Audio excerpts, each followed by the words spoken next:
দূরের ও কাছের যে যেখানে আছেন সেখান থেকে আপনাদের সকলকে স্বাগত করছি আমি মনজুর ইবনে আহমেদ। রাসূলের ব্যাপারে কোনো ছাড় নেই। কি হিংসে হয়? আমার মতো হতে চাও? মদ খাও, মানুষ হও, এটাই তার মূলনীতি। ফেসবুকে, ইউটিউবে এবং সোশ্যাল মিডিয়ার বাইরে এই ডায়লগগুলো অসম্ভব রকমের জনপ্রিয়তা পেয়েছে। যিনি এই ডায়লগগুলো দিয়েছেন তার ছবিও ফেসবুকে, মাই ডেতে এবং বিভিন্ন জায়গায় আমরা দিয়ে রেখেছি। হ্যাঁ, আমি সিফাতুল্লাহর কথা বলছি।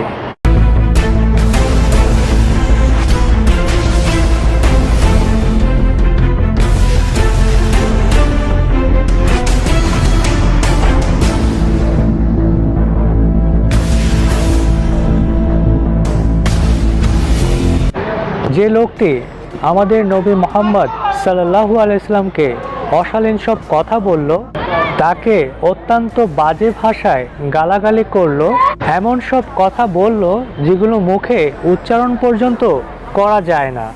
আর আপনারা সেই নাস্তিক, অমানুষ, লাইফলেস লোকটিকে নিয়ে মাতামাতি করছেন, তাকে মাথায় তুলে রাখছেন, তার ছবি প্রোফাইল পিকচারে দিয়ে রাখছেন। বাহ! আজ যদি রাসূল সাল্লাল্লাহু আলাইহি সাল্লাম বেঁচে থাকতেন তাহলে তিনি কতই না কষ্ট পেতেন। তার খেয়াল কি আমাদের মধ্যে বিন্দুমাত্র রয়েছে?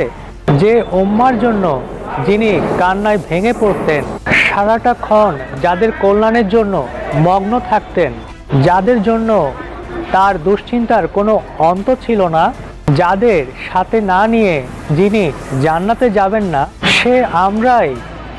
হ্যাঁ, আমরাই তার উম্মত হয়ে তার যে দুশমন রয়েছে, তাকে যে গালি দিয়েছে, তাকে যে ব্যঙ্গ বিদ্রূপ করেছে, তাকে যে অশালীন ভাষায় কথা বলেছে, তাকে যে গালাগালি করেছে, তাকেই আমরা মাথায় তুলে রেখেছি।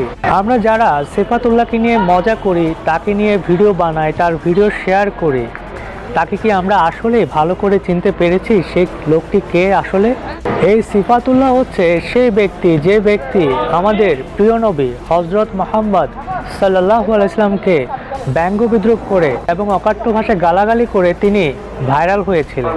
তবুও কিছু অসাধু ব্যক্তি রয়েছে যারা এই সিফাতুল্লাহকে মুসলিম বলে দেশব্যাপী প্রচার করছে, শুধুমাত্র তার কিছু ইসলামিক ডায়লগ দেখিয়ে। সত্যিকার অর্থে যখন এই কুখ্যাত নাস্তিক আসাদ নূর যখন আমাদের প্রিয় নবী হযরত মুহাম্মদ সাল্লাল্লাহু আলাইহি সাল্লামকে অবমাননা করে যখন দেশ ছেড়ে পালিয়ে ভারতে চলে যায়, ঠিক তখনই সাহায্য প্রাপ্তির জন্য এই সিফাতুল্লাহকে আসাদ নূর ফোনে যোগাযোগ করেন সাহায্যের জন্য। আসাদ নূর নিজেই আমার সাথে যোগাযোগ করতো, কথা বলতো। তার বাড়িতে আগুন লাগিয়ে দেওয়ার কথা ছিল। 5-6 হাজার লোক তার বাড়ি ঘেরাও করেছিল। সে আমাকে টেলিফোন করে কান্নাকাটি করেছে, দাদা আমি জানি আপনার অনেক হাত আছে, আমাকে বাঁচান, আমার বাড়ি পুড়িয়ে দিবে, আমার মা বাবাকে মেরে ফেলবে, এই সেই। আমি তার মায়ের সাথে কথা বলেছি, তার বাবার সাথে কথা বলেছি। আমি তোদের কোরআনের উপরে প্রত্যেকদিন প্রস্রাব করব, প্রত্যেকদিন প্রস্রাব করে ভিডিও আপলোড দেবো। কাবার উপরে প্রস্রাব করব প্রত্যেকদিন। হ্যাঁ, একটি নাজিরনগরের তোরা যা দেখিয়েছিলি একটি ফটোশপের ছবির কারণে আমি প্রত্যেকদিন কাবার ছবির উপরে প্রস্রাব করব। তোদের মোহাম্মদ ধর্ষক মোহাম্মদের চরিত্র একদম এ টু জেড তুলে ধরবো, তোরা পারলে ঠেকা। তার মানে কি বুঝতে পেরেছেন আপনারা? হ্যাঁ, যখন এই সিফাতুল্লাহ সুস্থ মস্তিষ্কের ছিলেন তখন খুব সম্ভবত তিনি নাস্তিক ওয়ার্ল্ডে খুব জনপ্রিয় একজন ব্যক্তিত্ব ছিল। অনেকে ধারণা করে থাকেন তিনি নাস্তিক ওয়ার্ল্ডের একজন ডন হবে, অর্থাৎ একজন মহাপরিচালক হয়ে থাকতে পারেন। আসাদ নূর নিজেই আমার সাথে যোগাযোগ করতো, কথা বলতো। তার বাড়িতে আগুন লাগিয়ে দেওয়ার কথা ছিল। 5-6 হাজার লোক তার বাড়ি ঘেরাও করেছিল। সে আমাকে টেলিফোন করে কান্নাকাটি করেছে, দাদা আমি জানি আপনার অনেক হাত আছে, আমাকে বাঁচান, আমার বাড়ি পুড়িয়ে দিবে, আমার মা বাবাকে মেরে ফেলবে, এই সেই। আর আমি কেন এই কথা বলেছি? হ্যাঁ, অন্যান্য যেসব বড় নাস্তিক রয়েছে, ফেমাস যারা নাস্তিক রয়েছে, সেলিব্রিটি যেসব নাস্তিক রয়েছে, তারাও কিন্তু এই সিফাতুল্লাহকে খুবই সমীহ করে কথা বলে, আর এমনভাবে কথা বলে যেন মনে হবে যে এই সিফাতুল্লাহকে সকলেই চিনে। আপনারা যারা এই মুহূর্তে স্ক্রিনে দেখেছেন তিনি হচ্ছেন মুফাসসিল ইসলাম। সেই মুফাসসিল ইসলাম এমনভাবে কথা বলেছেন, নিশ্চয় বুঝতে পেরেছেন তারা আগে থেকেই পরিচিত ছিল। তার মানে আমার যে ধারণা এবং অনুমান তা খাপে খাপে মিলে যাচ্ছে। আল্লাহ রসুল মোহাম্মদ সাল্লাল্লাহু আলাইহি ওয়াসাল্লামকে যিনি ব্যঙ্গ বিদ্রুপ করে গালাগালি করে ফেমাস হয়েছিলেন, ভাইরাল হয়েছিলেন, সেই সিফাতুল্লাহ কিছুদিন আগেও কিন্তু তিনি তার একটি লাইভ ভিডিওতে আল্লাহ রসুল সাল্লাল্লাহু আলাইহি ওয়াসাল্লামকে জঘন্য ভাষায় অশ্লীল কথা বলেছেন, গালাগালি করেছেন এবং ব্যঙ্গ বিদ্রুপ করেছেন। অর্থাৎ সেই ভিডিওতে সেই সিফাতুল্লাহ আবার নিজেকে মুসলিমও তিনি দাবি করেছেন।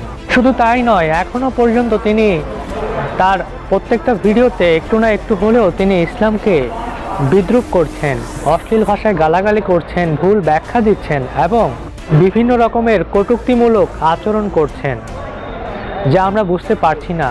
আবার এমনকি দেখা যায় যে অনেকে এই সিফাতুল্লাহর ভিডিও থেকে কাট পেস্ট করে যে ভালো কথাগুলো রয়েছে সেগুলো আলাদা করে ইউটিউবে ছেড়ে দিচ্ছে, যে কারণে আমরা অনেক মুসলিম বিভ্রান্ত হচ্ছি তার কথা শুনে। কিন্তু পুরো ভিডিওতে দেখলে দেখা যাবে সে ইসলামকে নানাভাবে গালিগালাজ করেছে, ব্যঙ্গ বিদ্রুপ করেছে এবং অসভ্য আচরণ করেছে। আর আমরা এমন একজন ব্যক্তিকে প্রমোট করছি, তার ভিডিও শেয়ার করছি নিজেদের প্রোফাইলে এবং ইউটিউব চ্যানেলে। আবার অনেকে দেখা যায় তাকে নিয়ে ডিজে গান বানাচ্ছে, আবার মিউজিক ভিডিও বানিয়ে সেটা ভাইরাল করছে। আর এইভাবেই আমরা একজন ইসলাম বিরোধী, ইসলাম বিদ্বেষীকে প্রমোট করছি, প্রমোট করে তাকে পপুলার বানিয়ে দিচ্ছি। এবং সবার উদ্দেশ্যে আমি একটা কথা বলতে চাই যে হে মুসলিম, তোমরাই এই এমন একজন ব্যক্তিকে সেলিব্রিটি বানিয়েছো যে কিনা ইসলাম নিয়ে, তোমার নবী নিয়ে, তোমার আল্লাহ নিয়ে, তোমার ধর্ম নিয়ে নানা রকম অকাট্য ভাষায় গালাগালি করে থাকে। এর দায় কিন্তু তোমাকেই নিতে হবে। তাছাড়া এই সিফাতুল্লাহ যে তিনি উন্মাদের মতো অ্যালকোহল এবং নারীদের দিকে আমাদের দেশের ইয়ং জেনারেশন থেকে টানছে, ছোট ছোট বাচ্চাদেরকে টানছে, এর দায়িত্ব কে নেবে?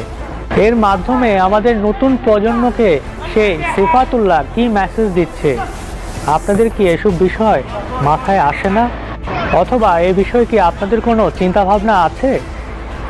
নেই। এই যে আজকেও একটি প্রাইমারি স্কুলের ছেলে রাস্তা দিয়ে যাওয়ার সময় মদ খেয়ে মানুষ হওয়ার বুলি আওড়াচ্ছে, এই দায় আসলে কার? এবং এই সিফাতুল্লাহ আমাদেরকে কোথায় নিয়ে যেতে চাচ্ছে, বা আমাদের যে নতুন প্রজন্ম রয়েছে তাদেরকে কোন দিকে ধাবিত করছে, সে বিষয়ে কি আমাদের কোনো চিন্তা আছে? এর দায় কে নিবে? আমি, আপনি, নাকি সিফাতুল্লাহ? আবার এই সিফাতুল্লাহর কিছু ফ্যান রয়েছে, তারা একটা গ্রুপ খুলেছে, সেই গ্রুপে আবার স্লোগান ছিল যে সিফাতুল্লাহর কিছু হলে জ্বলবে আগুন ঘরে ঘরে। চিন্তা করুন, আপনার নবীকে যিনি গালাগালি করেছে, আপনার ধর্ম নিয়ে যে অকাট্য ভাষায় মন্দ বলেছে, আপনার নবী এবং আল্লাহকে নিয়ে যে কটূক্তি করেছে, অশ্লীল ভাষায় গালাগালি করেছে, তার নাকি কিছু হলে জ্বলবে আগুন ঘরে ঘরে। তাও আবার এই গ্রুপটি বানিয়েছে এই দেশেরই মুসলিম ছেলে মেয়ে। কি বলবো আপনাদেরকে, বলার আমার আর কোনো ভাষাই নেই। নিজেকে মুসলিম বলে পরিচয় দিতেও কি লজ্জা হয় না আপনাদের? নিচে নামতে নামতে আর কত নিচে নামবেন আপনারা? একটু কমেন্ট বক্সে আমাকে জানাবেন।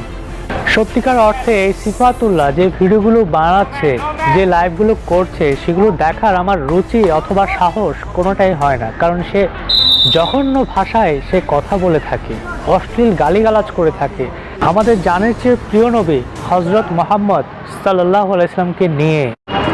কোথায় আছি আমরা? আমাদের কি হুঁশ আছে?